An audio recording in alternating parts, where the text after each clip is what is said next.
బ్రిటన్‌లో ఒక ఆడపిల్లకి సంబంధించి మొన్న 13 ఏళ్ళు, 12 ఏళ్ల అమ్మాయికి సంబంధించి ఆళ్ళ తల్లి కంప్లెయింట్ చేశాక నిందితుడిని పట్టుకెళ్ళి విచారిస్తే పాకిస్తాన్ నుంచి వచ్చినోడు, మా ఊళ్ళో చెప్పారు బ్రిటన్‌లో ఉన్న అమ్మాయిలు 10, 11 ఏళ్లకే శృంగారం చేస్తారట.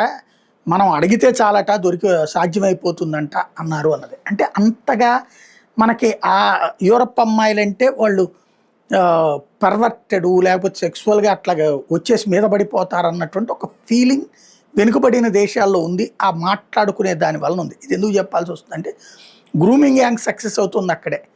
అక్కడ చిన్నప్పటి నుంచి విపరీత స్వేచ్ఛ ఉంటది. ఆ స్వేచ్ఛ కారణంగా బాధ్యత ఉండదు. తల్లిదండ్రుల పట్లన తల్లిదండ్రుల దగ్గర స్వేచ్ఛ ఎక్కువుంది. ఆ తల్లిదండ్రులకి భయపెట్టడం చేత కాదు. వీళ్ళు స్వేచ్ఛగా ఉండాలి అక్కడ చట్టాల ప్రకారం కూడా.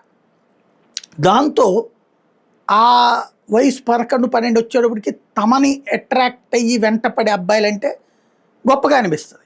కేరింగ్, తల్లిదండ్రుల కేరింగ్ని అక్కడ రొటీన్‌గా చూసేశారు. ఇప్పుడు కొత్త కేరింగ్, ఆ కేరింగ్‌తో పాటు గిఫ్టులు, కాస్త సరదా, ఎంజాయ్.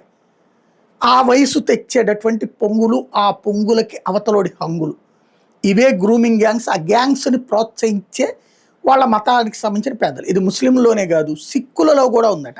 తాజాగా సిక్కులకి సంబంధించినటువంటి grooming gang leader Amer Singh దలీవాల్ని ప్రస్తుతం విచారిస్తున్నారు బ్రిటన్ పోలీసులు ఈ గ్రూమింగ్ గ్యాంగ్స్ ఇష్యూలో.